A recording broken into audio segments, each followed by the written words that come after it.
We're chilling with Camron and Jay-Z in the house. ROC. Chill. Shout out to Dame Dash and Hoffa too, man.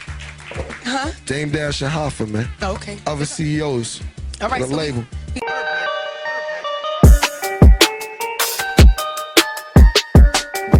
What up, guys? It's your boy Ali, and welcome to Hip Hop Forever. Now, in 1995, Jay-Z formed Rocafella Records with his partners Damon Dash and Kareem Burke. The first project that got released by the label was Reasonable Doubt in 1996. The project did not do amazing numbers out the gate. It debuted at number 23 on the Billboard 200 and sold 43,000 copies in its first week. By 2002, Jay-Z had put out 7 albums. Rocafella had their hands in multiple businesses. They were also introducing new artists to Rocafella, and one of them is a rapper from East Harlem, New York, who goes by the name Camron. I'm not your companion or your man stand. You hit me when you wanna get rammed in. I be scrambling. Mase took Camron to Biggie's house. At the time, Camron was trying to get a deal with a major label, and he knew that if he impressed Biggie, he might get an opportunity to achieve that dream. Camron freestyled for Biggie for about 25 minutes, and by the end of the freestyle, Big was so impressed with what he had just heard that he co-signed the up-and-coming rapper. Big introduced Camron to record label owner Lance Un Riveria, and soon after that, Camron got signed to Untertainment Records. Under the label, Camron got to release 2 albums called Confessions of Fire and SDE. Both of these albums gave Camron the exposure that he desired. However, as time passed, he became increasingly dissatisfied with his label. When Camron dropped SDE, one of his friends who just so happened to work for the label told him that his project was not being marketed well and his album's marketing budget was being spent on other things. Now at the time, Camron was locked in for a 7-album deal. He knew that he had to get off the label if he wanted to grow as an artist. So in an act of desperation, he reached out to his former friend, Dame Dash, and soon after that he got signed to Rocafella Records. Camron's coming out in April. I saw Camron's a workhorse, man. He might have made 60 songs, man. Maybe 100. Yeah, him and Dame got strong Harlem roots. And you know, Dame used to manage him, Mase. All of them was together. Now, Camron's time on Rocafella lasted only a couple of years. After his departure from the label, he has spoken out about the tension behind the scenes in his interviews. So the question is, what happened to Camron and Rocafella? And what happened between him and Jay-Z? Now, according to Jim Jones, the beat which eventually became Jay-Z's iconic H to the Izzo track was originally intended for Camron. Camron bought the beat from Kanye first. He was planning to record a song to it. However, despite his attempt to get the record out, Jay-Z heard that Camron was going to use the beat and decided to use it for himself. Jim Jones recalls watching the BET Awards when Jay-Z first premiered the song. That was the first time Jim and the rest of Dipset heard the track, and as you can imagine, they weren't too pleased with Jay-Z. Kanye sells us a few beats. We're watching the BET Awards. Jay-Z's about to perform his new single, and he gets up there, and it's the beat we bought from Kanye, which would now be H to the Izzo. So now we're steaming. Clearly, Camron and the rest of Dipset felt wronged by Jay. They had every intention of using the song for themselves. However, they decided to let that slide for the moment.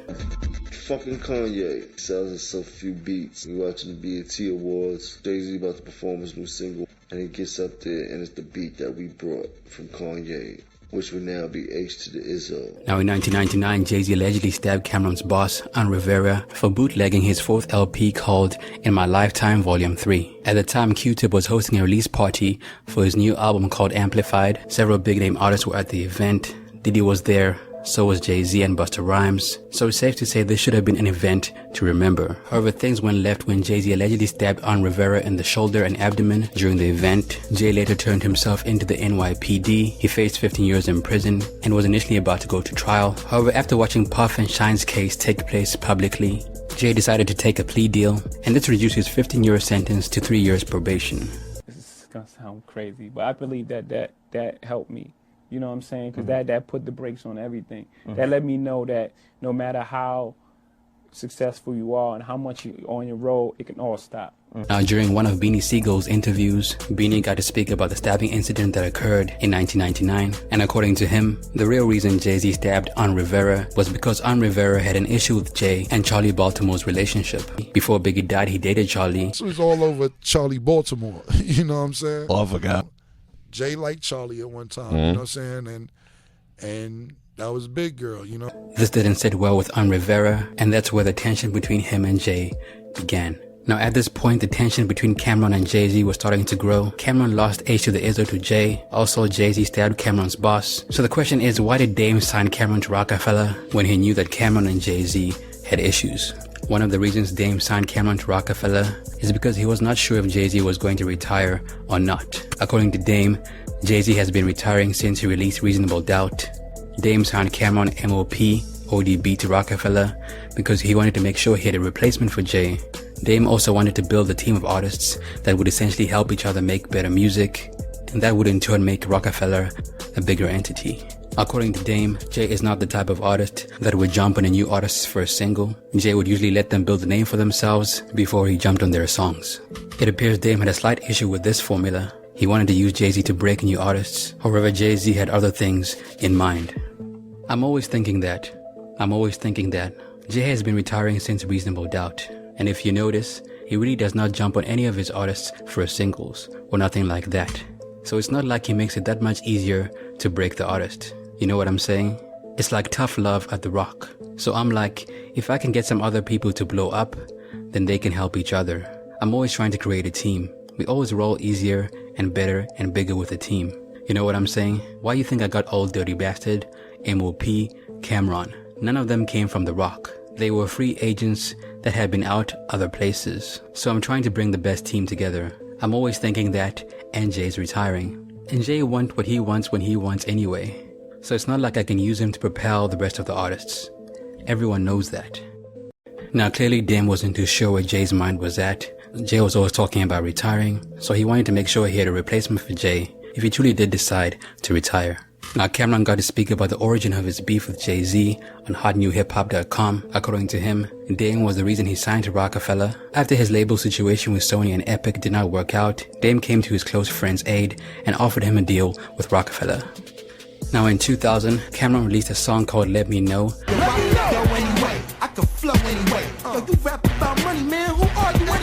That contained a few subliminal lines directed at Jay-Z. Beyonce also appeared on a track called Do It Again off his second LP called SDE. All them times we sung, all those crimes we done, all those times was fun. Now there was clearly a little bit of tension between Camron and Jay-Z before he joined Rocafella, and evidently that did not change when Camron joined the label.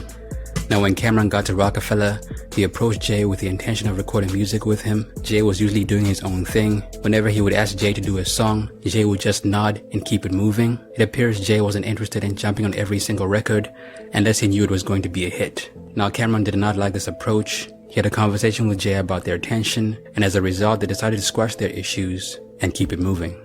As a sign of healing and moving on, Jay agreed to jump on a few songs with Camron and Dipset. However, this only made things worse between the Rocafella artists. Camron took Jay-Z off one of the songs they did together because he wasn't feeling Jay-Z's verse, and he believed this is part of the reasons why things went left between him and Jay.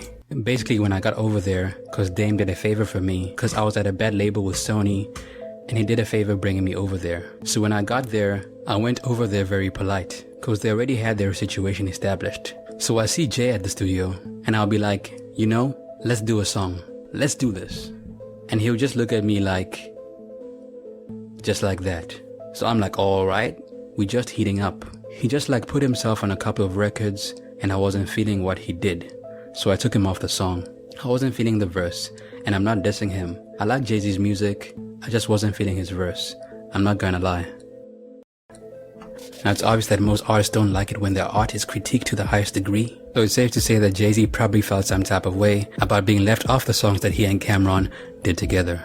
Now in 2002, Camron released his first album under Rocafella Records called Come Home With Me. The album sold 226,000 copies in its first week, and it peaked at number 2 on the Billboard 200. The most popular singles off the album are Old Boy and Hey Ma. Jay-Z appeared on track 7 on the album, on a track called Welcome to New York City. And funnily enough, Jay-Z was also slated to appear on Camron's single, Oh Boy. However, as stated earlier, Camron removed Jay's verse because he wasn't feeling it. We walked into the studio and Jay said, I got a surprise for y'all. At this point, we was wondering why he didn't want to jump on records that he could have jumped on already. So Oh Boy is already out of this world, getting probably like 10,000 spins. Young Guru pulls up Oh Boy with a Jay-Z verse. On top of the Jay-Z verse, he's dissing Nas. Cam made Guru erase the verse, to the point where Cam told Guru, you better erase that.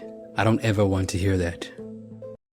Now, Old Boy became one of Camron's biggest hits. Jay-Z knew the beat had potential because he clearly wanted the beat for himself. However, despite his best efforts to get on the track, he was clearly left off.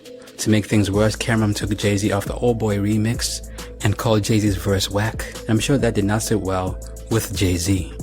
Ironically enough, the Old Boy beat was originally intended for Jay-Z, just Blaze was holding on to beats that were supposed to end up on Jay-Z's future projects. However, Camron liked Old Boy as soon as he heard it and decided to take it for himself.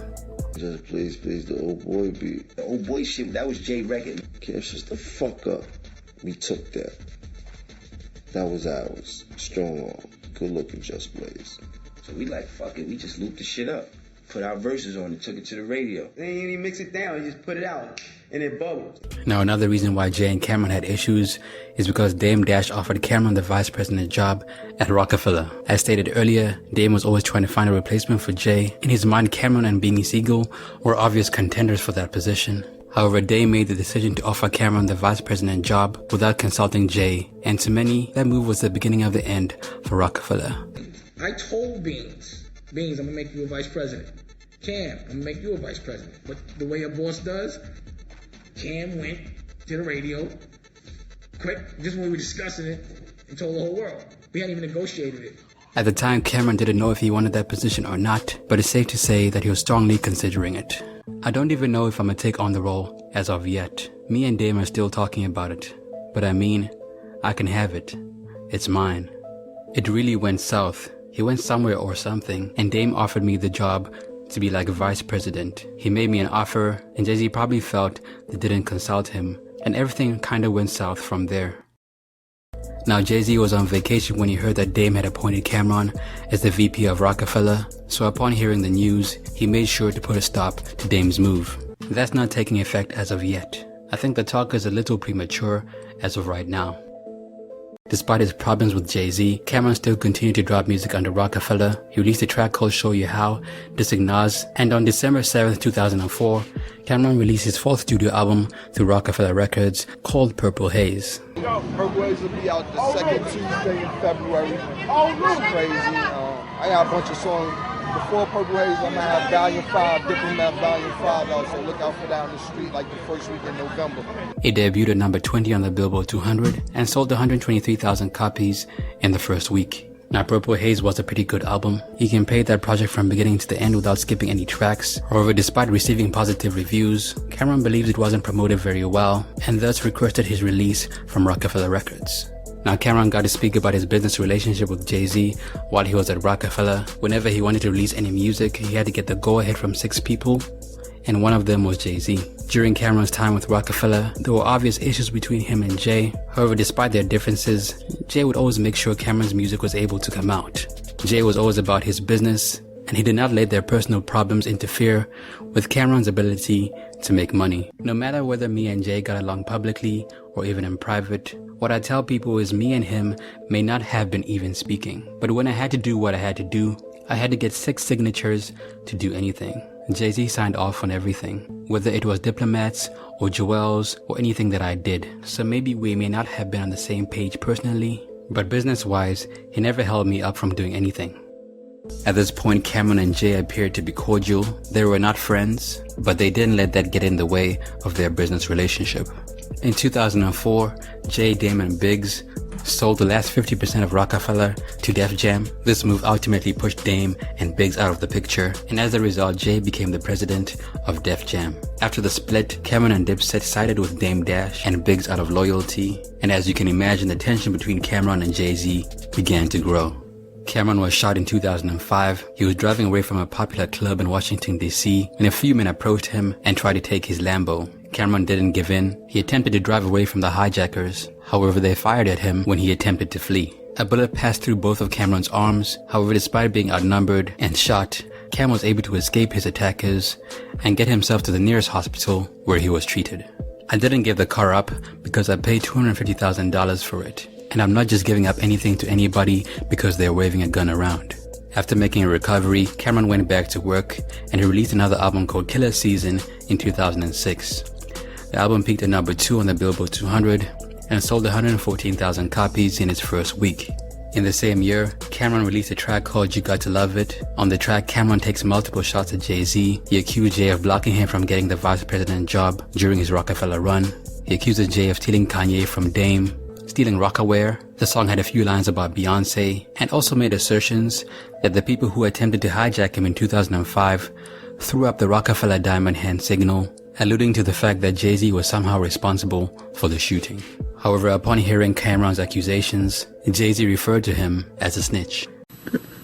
No, that's like straight snitching. I ain't even dry snitching. I thought that was dry snitching. I gotta upgrade the definition. I seen the nigga throw that diamond up before them shots was fired. When he says or suggests somebody from Rocafella shot him? Of course. That's just criminal. Like suggesting that somebody from Rocafella shot him. That's just like, that's snitching. That's like snitching. Around this time, Jay announced he would be releasing an album called Kingdom Come. Jim Jones created a diss track towards Jay called Kingdom Done. I got these old fuckers coming at me. Slow up if you running at me. Hope you not fucking with Jay. Now the rest of Dipset did get involved in the Jay-Z beef. Their involvement in the beef is quite extensive, so I'm planning to cover that in future videos. Now it seemed like Jay-Z was going to remain unresponsive to the beef. He wasn't known for addressing beefs on wax, unless it involved taking subliminal shots. But he came back with a track called Brooklyn High, where he dropped one of his most popular quotables, "Men lie, women lie, and numbers don't." Now on November 21st, 2006, Jay-Z released Kingdom Come. It's not a diss song, it's just a real song. You feel me? The album sold 680,000 copies in its first week, and it debuted at #1 on the Billboard 200. Prior to this, the last album he released was the Black Album. The project was supposed to be Jay's retirement album, so when Kingdom Come got dropped, people were hoping that Jay would address some of the issues he had with the previous members of Rocafella. Likely the fans got their wish, and on a track called Lost Ones, Jay addressed Dame Dash and addressed Camron and Dipset on a track called Dig a Hole. Outside of your lead, that's not what y'all do. The niggas throwing rock signs outside of your coop. Camron kept dissing Jay-Z and the members of Def Jam over the years. He posted a photo of Jay-Z on Instagram where he made fun of Jay-Z's fashion sense. He dissed Jay-Z again over the track called Swagger Jacker. Even if this nigga do come back, I don't think he wrote nothing, ever. And he also went at Kanye on a track called Runaway. Now I'm always flying, always driving something new. I stay in the latest talk, and it makes me cry for half the shit that I've been through. Now in 2013, Drake dropped his highly successful Nothing Was the Same album. Jay-Z appeared on a track called Pound Cake, and he used that opportunity to talk about his past Rocafella label mates. I done made more millionaires than Lotto did. We all made millions, Cam made millions. And Jay pointed out the fact that despite their differences, everyone that was on Rocafella made millions, and that they should have been grateful for the opportunity that they were given. Shortly after Pound Cake was released, Camron released a track called Come and Talk to Me off a mixtape called Ghetto Heaven Volume 1. It appears the lines on Pound Cake offended Camron. He didn't like the fact that Jay took credit for his wealth and claimed to have made $1 million before ever meeting Jay-Z. No, this is the story. So listen, I was pop. I'm talking about donut. No, I was pop.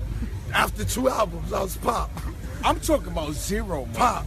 I got a check for $10,000. I was in front of Baseline.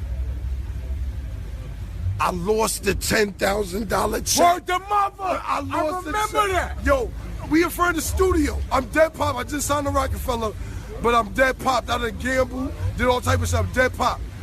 I found the Ohio lick though, but I got a check out the blue for $10,000.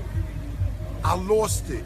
Now Camron and Jay-Z decided to put their beef behind them when they performed together at Jay-Z's B-Sides 2 show at Webster Hall in 2019. After years of back and forth, Jay and Camron had grown and were both at different places in their life, and they wanted to show the world that some beefs, no matter how serious they have become, can be overcome if both parties are willing to grow. Before the performance, Jay-Z and Camron spoke for a few minutes via phone. They put their issues to rest during that conversation, and the end of their beef became apparent to the rest of the world when Jay brought Cam out on stage. Jay wants you to perform. I said, cool, it's not a problem. That was that. Then Juan called me with Jay-Z. We spoke for about 3 minutes, 4 minutes, talked, just to smooth everything out. Everybody was cool. We ain't talk about no bullshit or nothing. Then we did the show. We spoke the next for a minute, and that was that.